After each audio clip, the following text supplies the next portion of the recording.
Hello, good morning. Ayan, so kagagaling ko lang sa trabaho. Bago tayo matulog kailangan ko muna magluto ng tanghalian. Ng ulam namin sa tanghalian para wala nang problemahin pagising ko sa umaga. Kakain na lang. At saka yung dalawang lalaki dito sa bahay para merong makain. So hindi na sila magluluto. Magsasaing na lang yung anak ko pag kagising niya.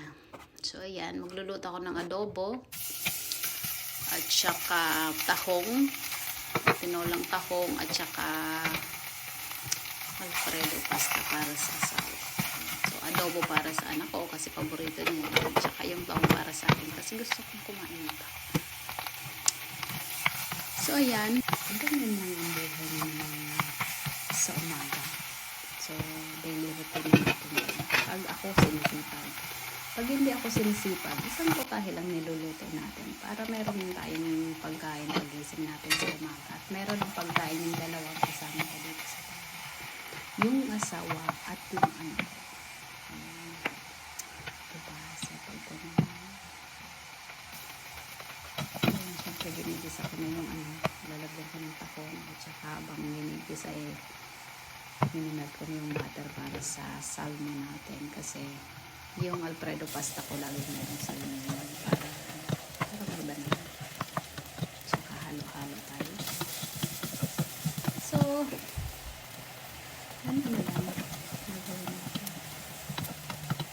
Hindi ko alam kung anong sasabihin ko. Anong sasabihin ko.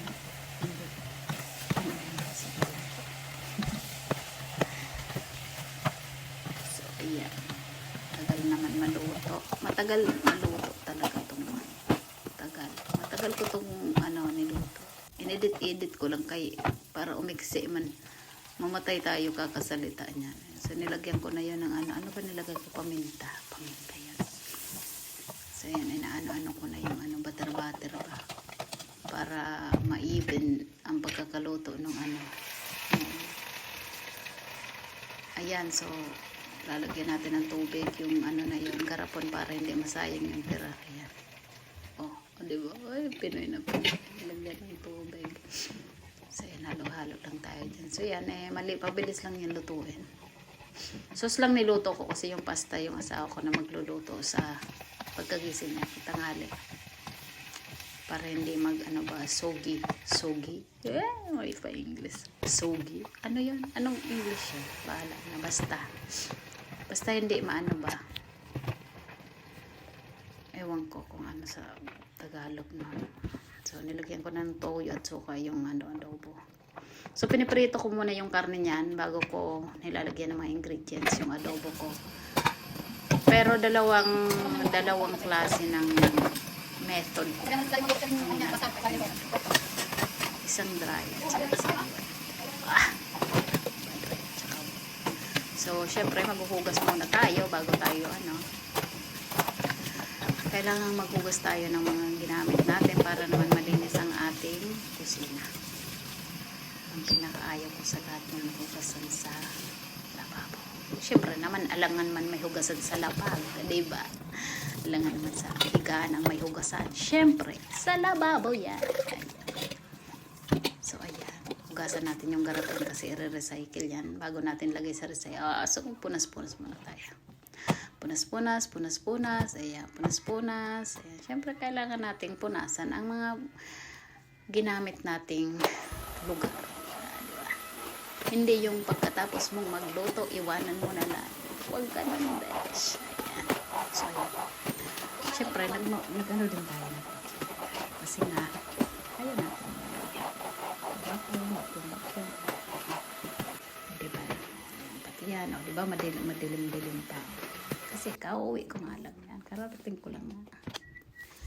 So, ayan, pagkatapos nating maglinis at magluto, magtutupi na naman tayo ng mga nilabhan. Diba? Walang katapusan. Walang katapusang trabaho. Akala ko, pag-uwi ko, tapos ng trabaho. Hindi pa pala.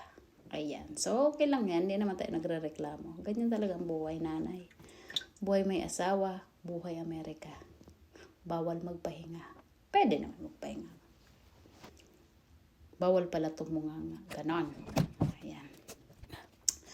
So, ayan, di pa tapos magtupi. Ayan, meron pa tayong itutupi. Ayan, oh, yung struggle ko talaga yan, yung pagtutupi ng fitted sheet na yan. Yan yung pinakamahirap sa akin tupiin. Pero naitawid ko naman. So, ayan, pagkatapos ko yan tupiin, syempre, lalagay ko yan sa lalagyan. At saka,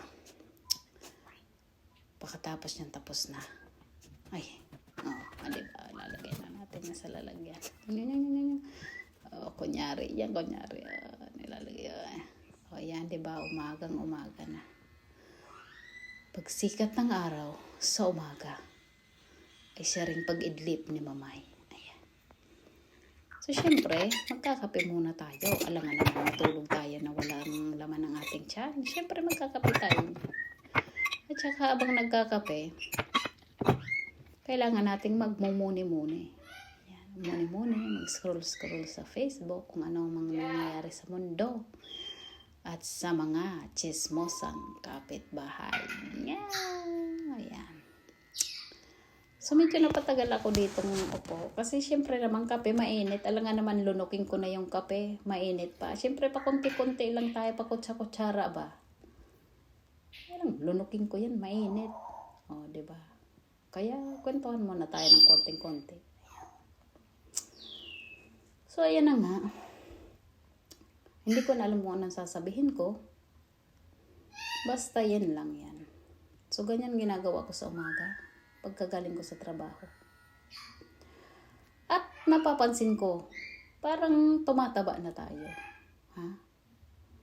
Hindi ko alam kung anong nangyayari sa akin. Nung ako'y payat, gusto ko tumaba. Nung ako'y mataba, gusto kong pumayat. Diba? Walang pupuntan tong buhay na to. Ano na kayang gagawin ng Diyos sa atin?